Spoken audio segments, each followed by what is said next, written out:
Amma ba'd. Dewan Hakim yang kami muliakan, hadirin sebangsa dan setanah air yang kami banggakan. Di tengah kondisi ekonomi yang masih lemah, di mana kondisi masyarakat bawah semakin susah gelisah, nafas pun terengah-engah, dan tidak sedikit yang sudah mulai menyerah. Kita justru dibuat takjub dengan data yang disampaikan oleh Badan Amil Zakat Nasional yang menyatakan bahwa potensi zakat, infak dan sedekah di Indonesia mencapai lebih dari 500 triliun rupiah, 327 triliun dari potensi zakat dan 187 triliun dari potensi wakaf. Potensi ini hadirin setara dengan 25% dari capaian APBN tahun 2021 di negeri tercinta kita, Indonesia. Bahkan hadirin, Indonesia berpotensi sebagai pusat referensi dan inspirasi lembaga siswa dunia. Karena selain kaya akan konsep pengembangan ekonomi Islam, Indonesia juga dicatat sebagai bangsa yang paling dermawan, sebagaimana dinobatkan oleh Charity Aid Foundation. Namun sayang hadirin, potensi yang begitu luar biasa belum bisa diimbangi oleh pengelolaan yang transparan, memberdayakan dan mensejahterakan. Kondisi diperparah lagi dengan adanya lembaga amil zakat dan filantropi yang terjerat kasus korupsi untuk memperkaya diri sendiri. Bayangkan hadirin, PPATK mencatat lebih dari 176 lembaga zakat dan pemberdayaan umat justru melakukan penyelewengan dana sumbangan. Jika hal ini terus dibiarkan, maka kepercayaan masyarakat terhadap lembaga zakat semakin terdegradasi. Kumpulan dana zakat dan donasi menjadi sepi, kegiatan pemberdayaan umat terhenti, kemiskinan semakin menjadi-jadi, bahkan ancaman kekufuran semakin mendekati bangsa ini. Betul? Kadal fakru ayyakunal kufra, na'udzubillahi min dzalik. Oleh karena itu hadirin, pengelolaan zakat produktif dan wakaf sebagai penguatan kesejahteraan umat menjadi tema syarhil Quran yang akan kami bawakan pada kesempatan kali ini dengan landasan Al-Quran surah At-Taubah ayat 103 yang berbunyi,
Ya, doa kamu itu menumbuhkan ketentraman jiwa bagi mereka.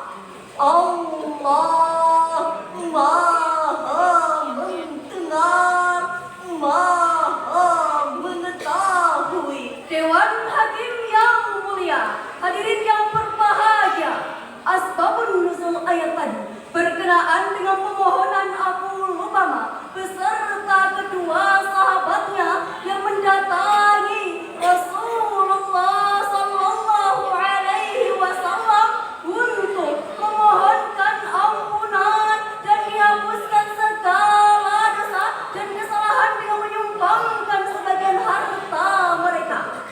Namun ketika itu Rasulullah menolaknya dan menyatakan, Ma umirtu an akhadha min amwalikum syai'a. aku tidak diperintahkan untuk mengambil harta kalian. Kemudian Allah menurunkan ayat ini. Demikian penjelasan Ibnu Jarir Al-Tabari dalam kitabnya Tafsir Tabari, Jami'ul Bayani an Ta'wili Ayatul Qur'an, jilid ke-11 halaman 659 baris kelimah bagian bawah, dalam perspektif ilmu ma'ani. Dalam ayat tadi Allah menggunakan kalam insya tadi dengan sigat fi'il amr. Artinya Allah Subhanahu wa ta'ala menuntut Rasulnya untuk mengambil zakat sebagai sarana mensucikan diri dari harta mereka. Melalui ayat ini pula Allah mengisyaratkan pentingnya pengelolaan dana zakat secara profesional, proporsional, dan optimal untuk kepentingan dan kesejahteraan umat seluas-luasnya. Dengan demikian, zakat memiliki peran strategis dalam mengentaskan kemiskinan, karena zakat merupakan rukun Islam yang merefleksikan rasa syukur dan zakat agar mensucikan manusia dari kemiskinan dan dosa dengan menyalurkan sebagian harta kekayaannya melalui visi persaudaraan. Demikian ungkapan Yulizar Ezan Rigo dalam buku fikih pemberdayaan halaman 181. Alhamdulillah hadirin, secara umum upaya pemberdayaan masyarakat sudah banyak diupayakan untuk mewujudkan kesejahteraan. Namun sayang seribu sayang, fakta di lapangan menunjukkan bahwa angka kemiskinan terus melambung tinggi, kelaparan masih menghantui, gelandangan dan pengemis semakin marak kita temui. Bahkan banyak bayi-bayi yang mati karena kekurangan gizi, dan tak jarang hadirin, kemiskinan menimbulkan frustasi hingga berujung bunuh diri. Sallallahu ala Muhammad, sallallahu alaihi wasallam.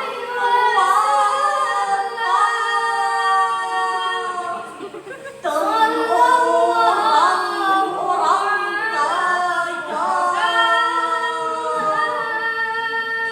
tidakkah engkau lihat begitu banyak derita? Banyak orang miskin yang bermandikan air mata. Mereka menjerit merasakan hidup yang semakin sulit, sedangkan perutmu buncit dan berduri. Kemudian timbul pertanyaan, bagaimana zakat diyakini sebagai solusi pengentasan dari kemiskinan? Sebagai jawabannya, mari kita renungkan firman Allah dalam Al-Quran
orang miskin. Amil zakat yang dilunakkan hatinya untuk memerdekakan hamba sahaya, untuk membebaskan orang yang berhutang, untuk jalan Allah,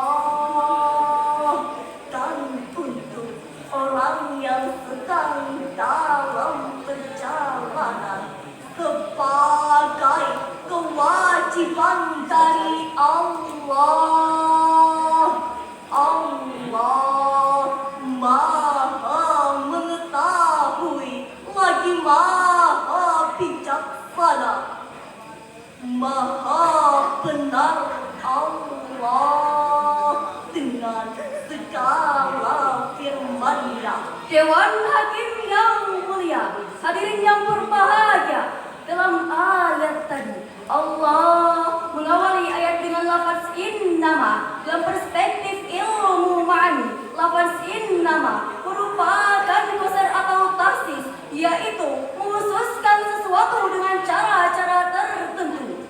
Artinya, potensi zakat secara khusus dimanfaatkan oleh orang-orang miskin, para pengurus zakat, hamba sahaya, para mualaf, orang yang berhutang, sabilillah dan ibnun sabil. Hadirin, firman Allah Subhanahu wa ta'ala, innamas shadaqatu lil fuqara, menunjukkan bahwa Allah mengkhususkan sebagian orang untuk menerima harta sebagai nikmat dari Allah untuknya.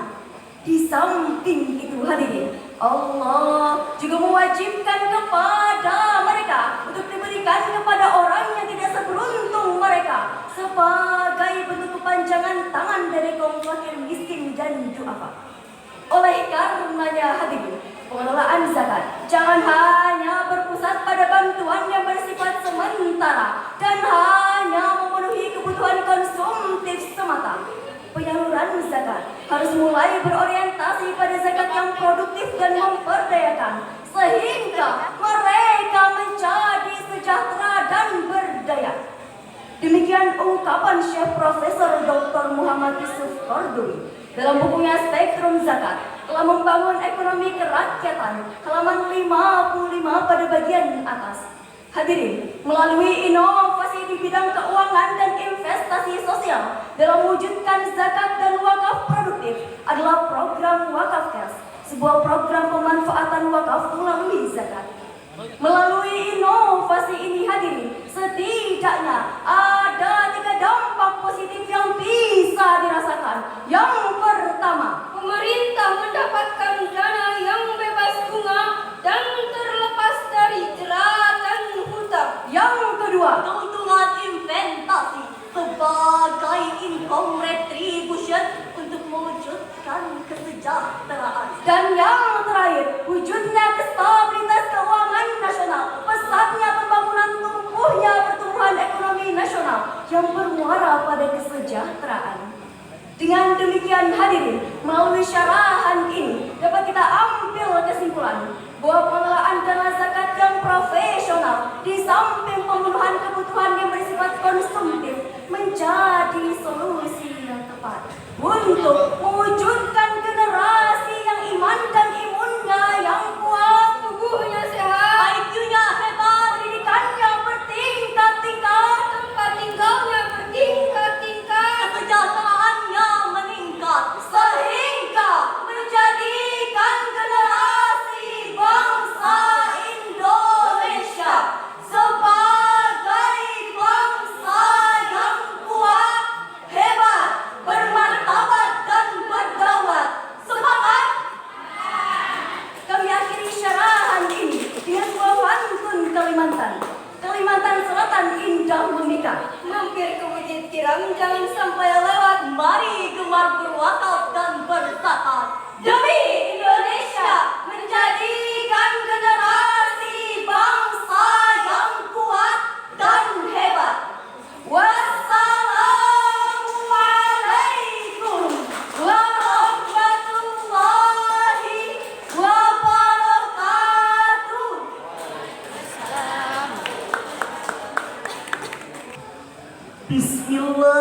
Bismillahirrahmanirrahim. Assalamualaikum warahmatullahi wabarakatuh. Alhamdulillahi rabbil alamin.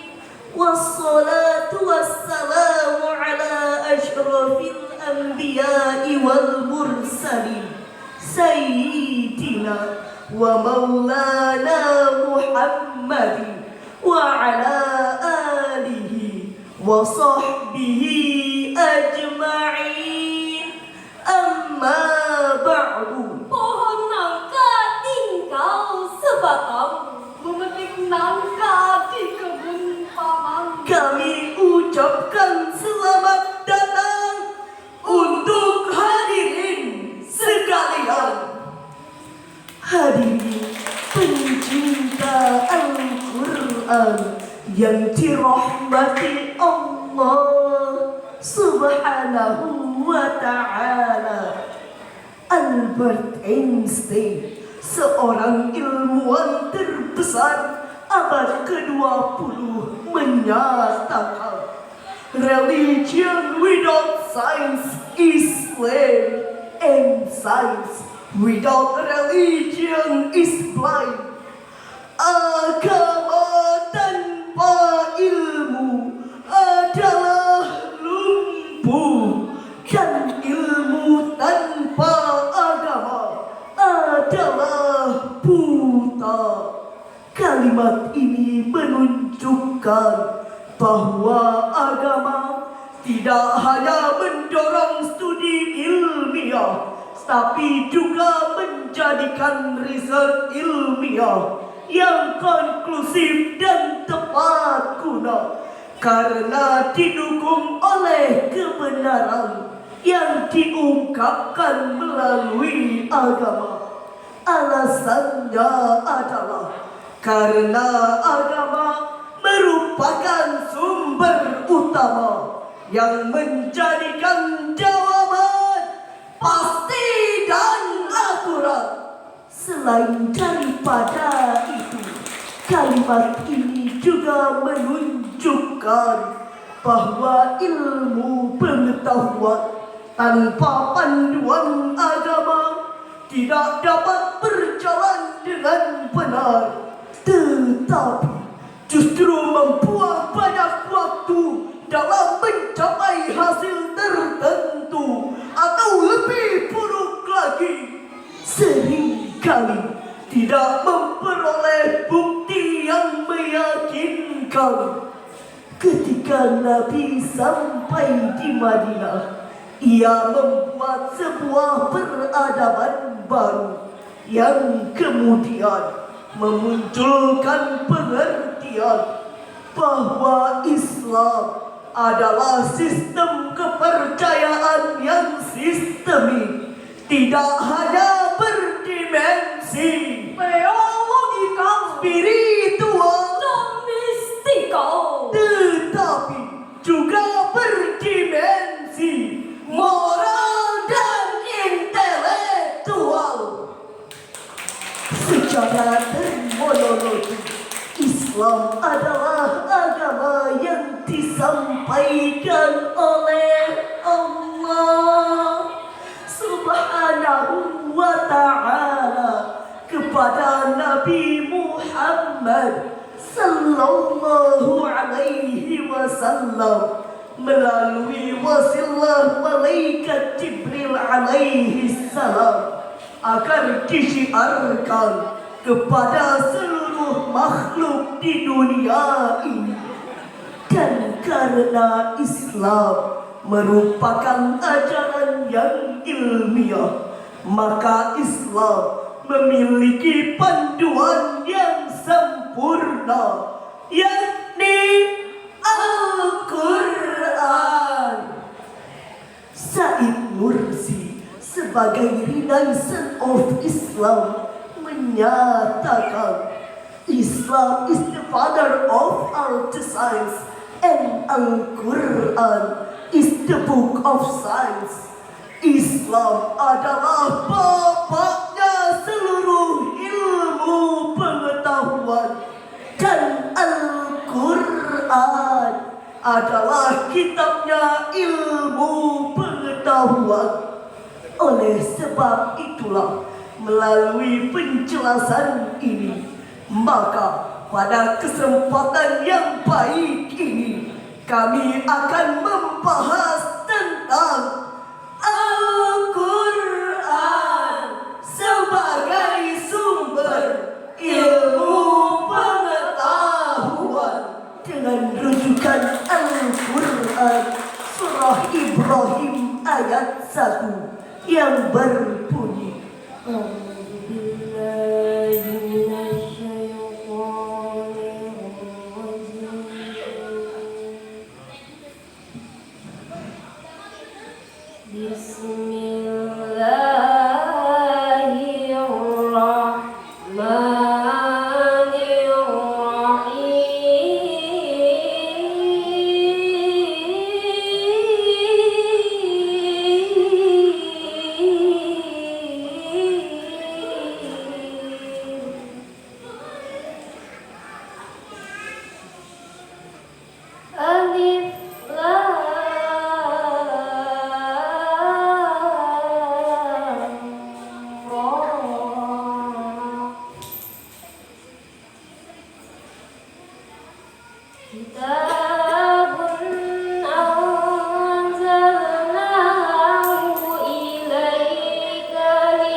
Maha penyayang, tak pandang sayang.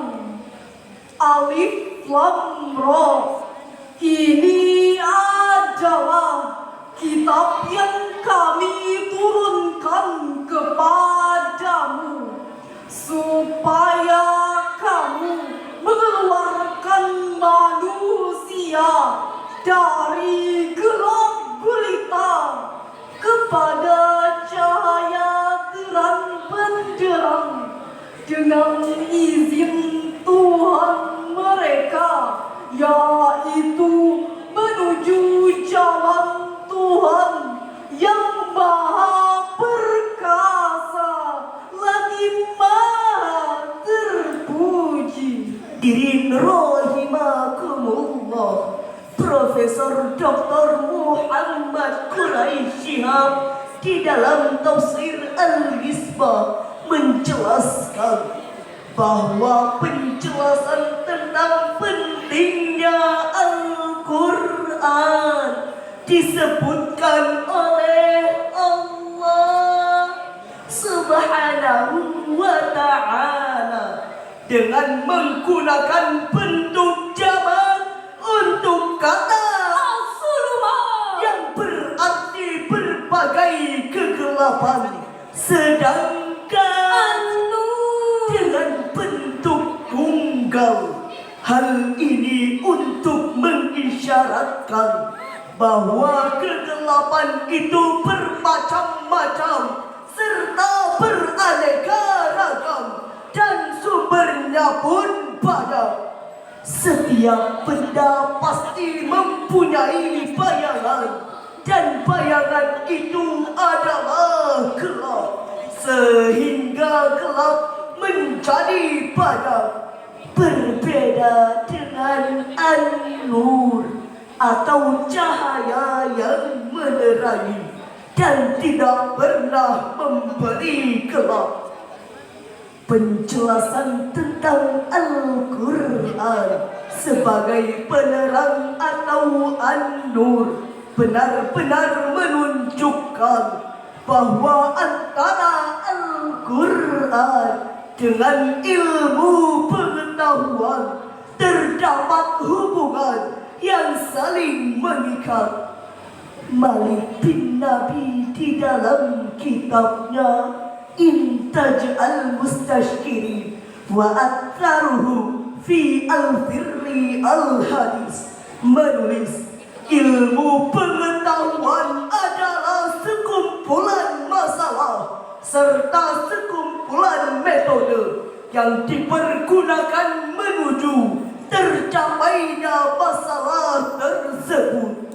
Ini menunjukkan bahwa kemajuan ilmu pengetahuan tidak dapat dinilai dengan apa yang dipersembahkannya kepada masyarakat, tetapi juga diukur dengan wujudnya suatu iklim yang dapat mendorong kemajuan ilmu pengetahuan itu, termasuk Al-Quran.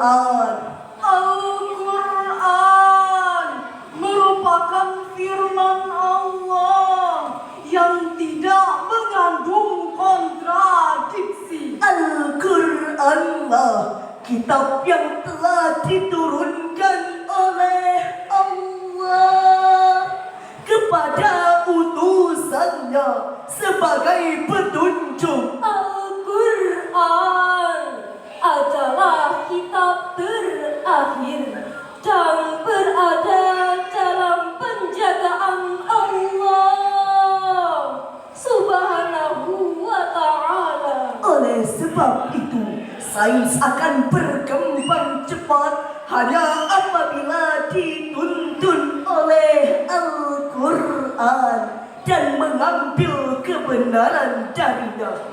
Karena hanya dengan demikian sains mengikuti jalan Allah. Ketika jalan yang bertentangan dengan agama diambil, para ilmuwan menyia-nyiakan waktu dan sumber daya serta menghalangi kemajuan sains.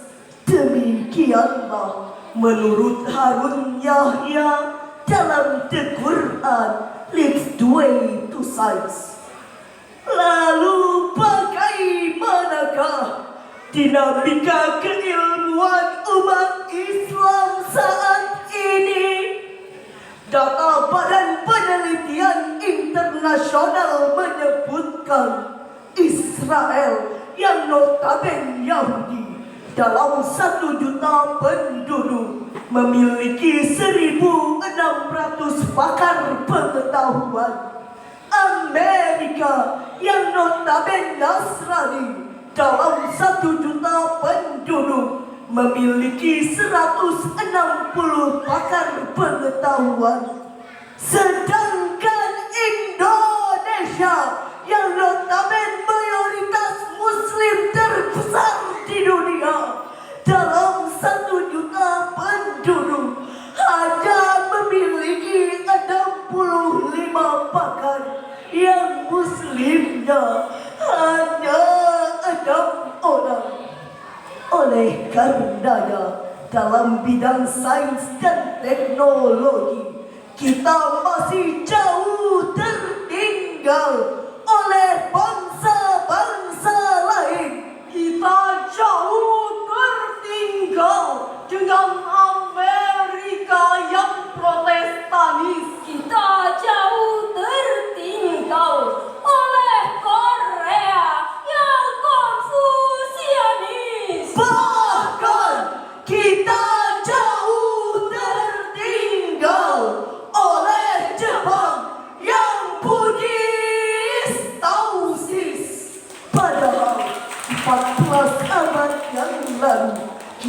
telah diperintahkan untuk membaca dan menggali ilmu pengetahuan. Bacalah Al-Quran supaya hidup teratur. Bacalah alam supaya lahir karya-karya luhur. Dan baca diri kita agar hidup tidak takabur. Karena membaca dalam Islam harus diiringi serta diimbangi dengan Bismi rabbikal ladzi khalaq. dengan menyebut nama Tuhanmu yang menciptakan. Akan tetapi untuk dapat memahami interpretasi dari firman-firman Allah di dalam Al-Quran yang menjelaskan tentang korelasi antara Al-Quran dengan ilmu pengetahuan serta mengambil manfaat darinya untuk menjadikannya sebagai sumber ilmu pengetahuan, maka salah satu yang harus dilakukan adalah dengan dapat memahami Al-Quran secara tekstual terlebih dahulu, yakni memahami Al-Quran dari segi kebahasaan, dan bahasa Al-Quran adalah bahasa Arab, sebagaimana Allah berfirman di dalam Al-Quran surah Toha ayat 113 yang berbunyi, Wa kadzalika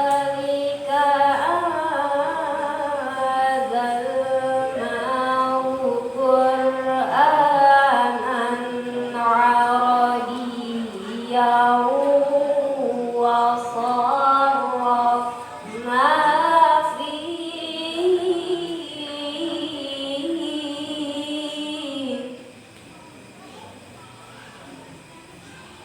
sarrafna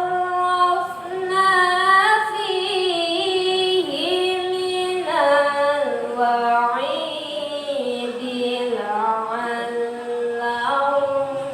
يتقون أو يحدث لهم ذكرا.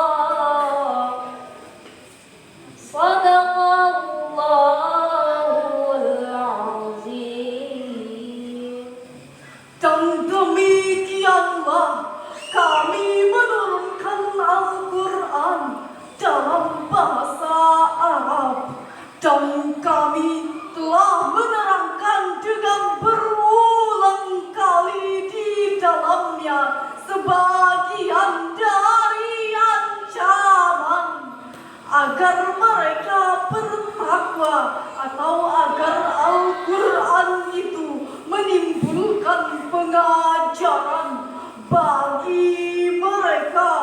Maha benar Allah dengan segala firman-Nya. Hadirin rahimakumullah, di dalam kitab Jami' Bayan an Ta'wil Al-Quran, Imam Al-Tabari menjelaskan bahwa yang dimaksud dengan firman Allah di atas adalah Ma uziru bihi min amrillah wa iqa'ihi wa waqa'ihi bil umami qablihim. apa yang diperingatkan kepada mereka merupakan perintah Allah, hukumannya dan ketetapan-ketetapannya terhadap umat-umat sebelum mereka. Jika kita perhatikan secara seksama, maka kita dapatkan bahwa ayat di atas menjadikan kehadiran Al-Quran bagi umat manusia mengandung salah satu dari tujuan pokok. Pertama, agar manusia bertakwa kepada Allah, atau agar kitab suci tersebut menimbulkan nilai-nilai ilmiah bagi mereka, sehingga mereka dapat terhindar dari siksa duniawi dan ukhrawi. Kedua, menimbulkan pengajaran atau pendidikan bagi mereka, yakni mengundang mereka untuk berpikir dan ingat, sehingga akan membawa mereka bertakwa. Demikianlah menurut Profesor Dr. Muhammad Quraish Shihab dalam tafsir Al-Misbah. Hadirin, memperhatikan penjelasan tersebut, maka jelaslah bahwa Al-Quran benar-benar merupakan sumber ilmu pengetahuan. Hal ini bisa dilihat dari ditemukannya dari kata-kata ilmu dalam berbagai bentuknya di dalam Al-Quran yang terulang sebanyak 854 kali. Di samping itu, banyak pula ayat-ayat Al-Quran yang menganjurkan untuk menggunakan akal fikiran, penalaran, dan sebagainya. Untuk itu, tiada yang lebih baik dituntut dari suatu kitab agama menyangkut bidang ilmu kecuali anjuran untuk berpikir serta tidak menetapkan suatu ketetapan yang membatasinya menambah pengetahuan selama dan di mana saja ia kehendaki. Demikianlah yang dapat kami sampaikan.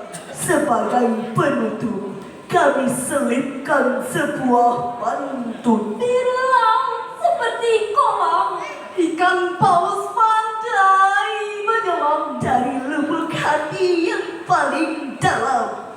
Kami tutup syarahan dengan salam. Wallahul muwaffiq ila aqwamit thariq. Wassalamu alaikum warahmatullahi wabarakatuh.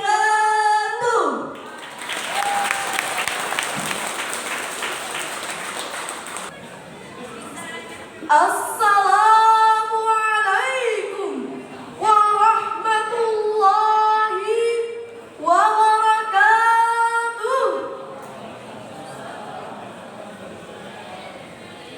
Hamdan wa syukran lillah, salatan wa salaman ala rasulillah, amma ba'd. The second salawat and salam we deliver to our Prophet Muhammad sallallahu alaihi wasallam, who has brought us from the darkness to the lightness, so we can believe in Islam religion. Islam di Indonesia sangat santun dan adaptif terhadap nilai dan budaya bangsa. Pancasila adalah cermin Islam yang moderat dan toleran, karena Islam mampu mentransformasikan diri dengan wajah keindonesiaan. Bagaimanakah aplikasi harmonisasi nilai-nilai Pancasila dengan nilai-nilai agama. Pada kesempatan kali ini, izinkan kami membahas syarahan dengan judul harmonisasi nilai-nilai Pancasila dengan nilai-nilai agama.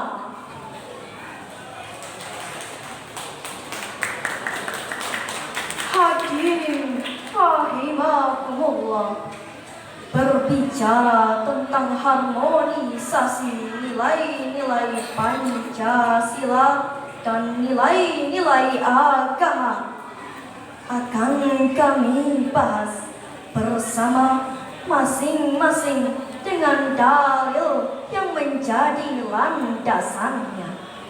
Untuk itu, kami akan mengulas serta menganalisis sila-sila Pancasila dalam kaitan dengan Islam melalui ayat-ayat Al-Quran. Fakih Fuad dalam jurnal Islam dan Ideologi Pancasila membuat sebuah runtutan antara sila Pancasila dan ayat Al-Quran, yaitu pertama, sila ketuhanan yang Maha Esa. Islam yang hadir dalam konsep ketuhanan jelas menolak untuk menuhankan selain Allah sebagai satu-satunya Tuhan. Inilah agama dengan monoteisme yang ketat. Islam hadir untuk meluruskan pemahaman atas konsep ketuhanan yang selama ini telah hidup dan berkembang selama ribuan tahun di Nusantara. Ketuhanan yang Maha Esa, diakui atau tidak diakui, merupakan sumbangsih besar ideologi Islam terhadap ideologi Pancasila. Islam menolak konsep ketuhanan politeisme. Islam hanya mengakui satu Tuhan, yaitu Allah Subhanahu wa Ta'ala sebagai satu-satunya Tuhan. Tidak ada lagi Tuhan selain Allah Subhanahu wa Ta'ala. Hal ini begitu jelas dan tegas sesuai firman Allah dalam surah An-Nahl ayat 22 yang berbunyi,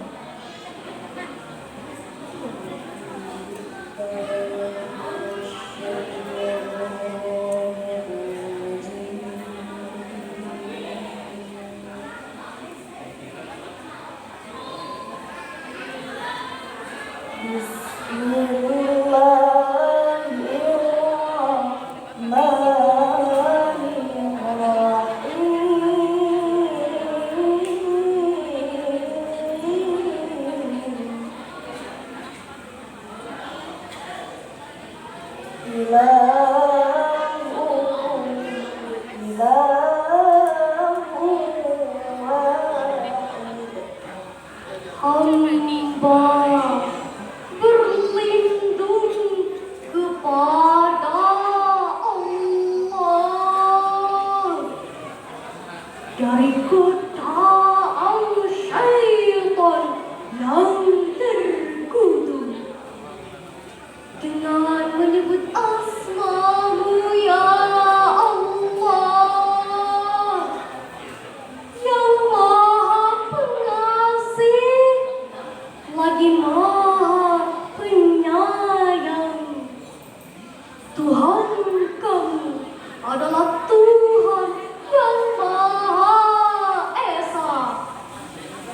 dan dikuatkan lagi dalam firman-Nya dalam surah An-Nahl ayat 51 yang berbunyi,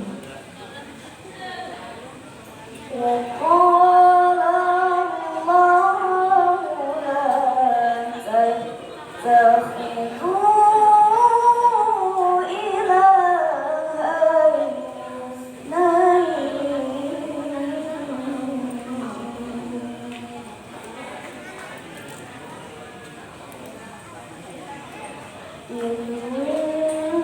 إِنَّمَا هُوَ إِلَٰهٌ وَاحِدٌ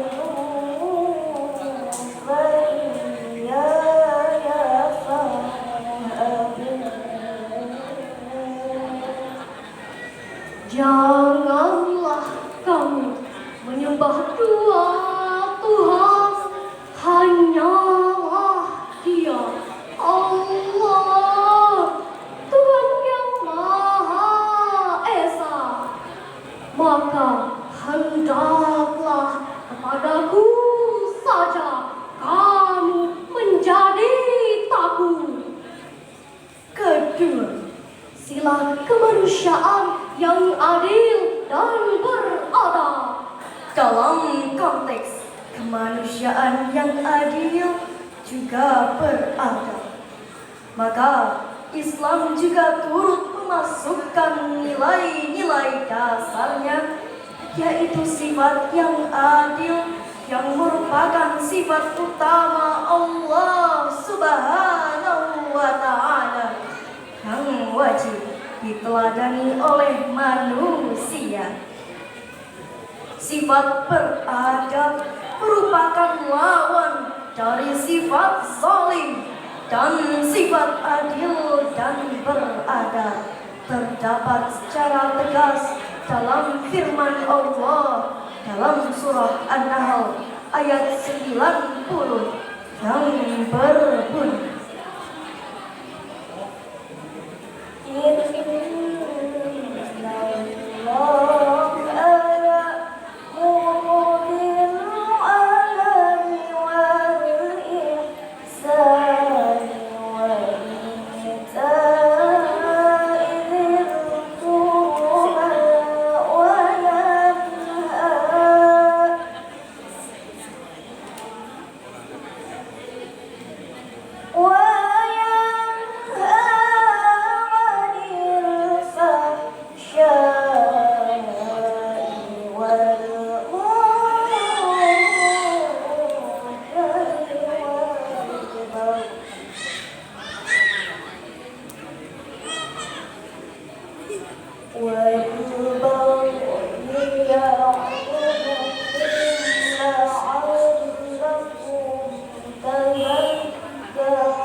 sesungguhnya Allah telah menyuruh kami agar berlaku adil dan berbuat kebajikan, memberi kepada kaum kerabat, dan Allah telah melarang dari perbuatan keji, kemungkaran, dan permusuhan.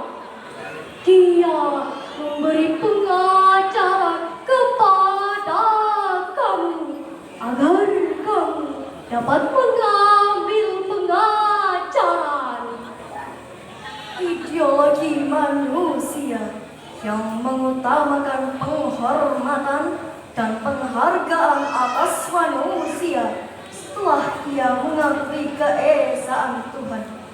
Inilah penjelmaan hablum minallah dan hablum minannas dalam ideologi Pancasila.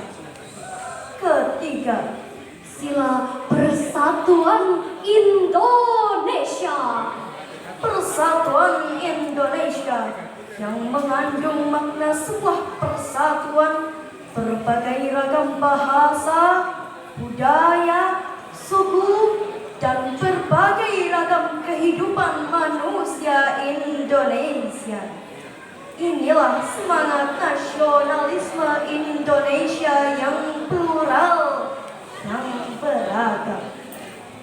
Penghargaan atas keberagaman dalam persatuan di dalam Islam tergambar jelas dalam firman Allah dalam surah Al-Hujurat ayat 13 yang berbunyi, Ya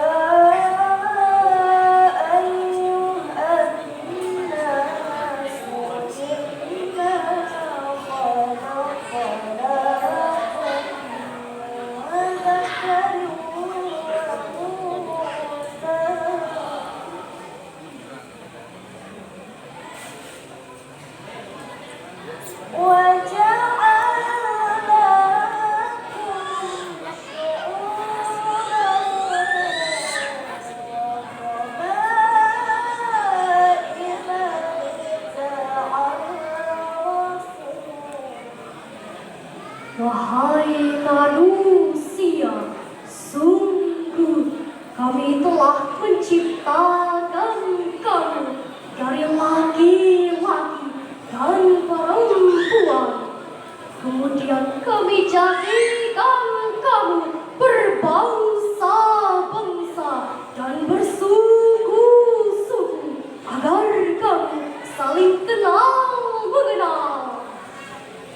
Keempat, kegiatan yang dipimpin oleh hikmat kebijaksanaan dalam permusyawaratan perwakilan, berlandaskan firman Allah dalam surah Ali Imran ayat 159 yang berbunyi,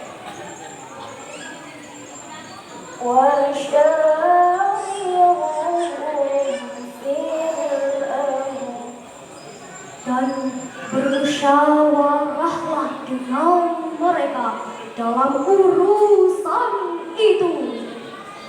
Islam mewarnai nilai-nilai ideologi bangsa melalui proses bermusyawarah dalam penyelesaian setiap masalah yang dihadapi oleh bangsa Indonesia, mengedepankan akal sehat dengan proses-proses dialog dibandingkan mengutamakan kekerasan yang berdampak pada kehancuran.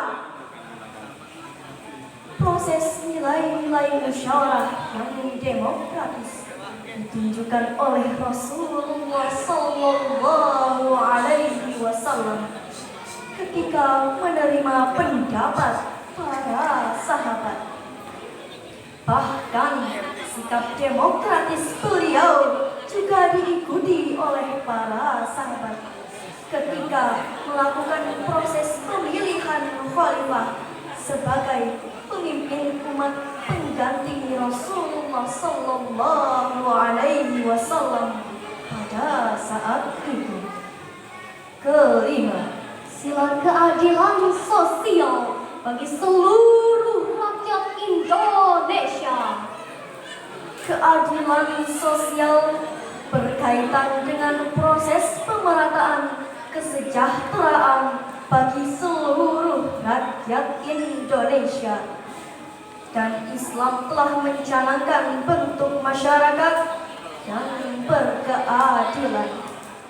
Allah Subhanahu wa Ta'ala berfirman dalam surah Al-Dhariyat ayat 19 yang berbunyi,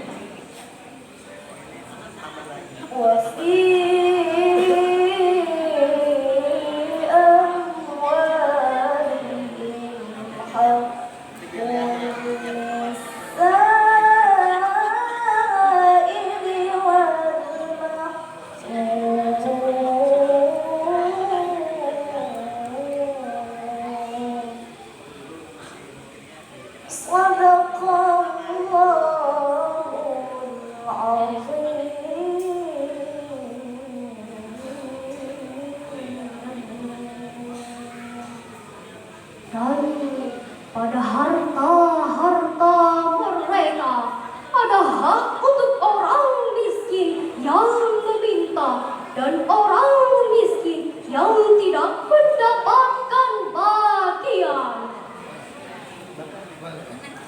Maha benar Allah dengan segala firman-Nya.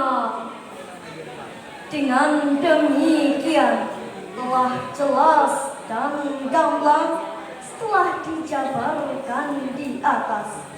Ternyata nilai Pancasila memang berkaitan dengan ayat Al-Quran, sehingga tidak ada penyimpangan seperti apapun yang dituduhkan oleh segelintir orang-orang yang tidak suka kepada Islam selama ini.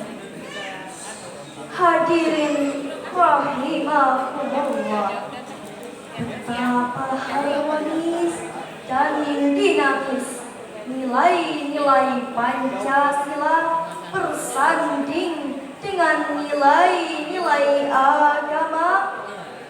Mari kita teruskan bersanding, jangan ditanding, jangan disaing, jangan dibanding. Agama jangan dibanding-bandingkan, jangan juga disaing-saingkan.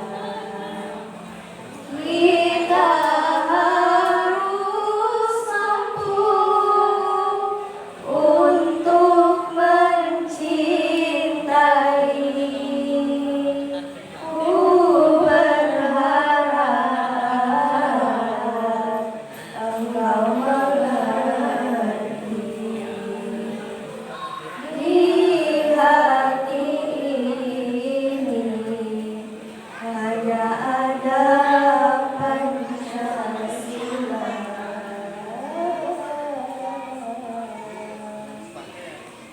Hadirin rahimakumullah, sebagai kesimpulan syarahan ini, Pancasila adalah bukti wajah Islam yang sangat kooperatif dalam menjalin persahabatan dan menjaga persatuan bangsa.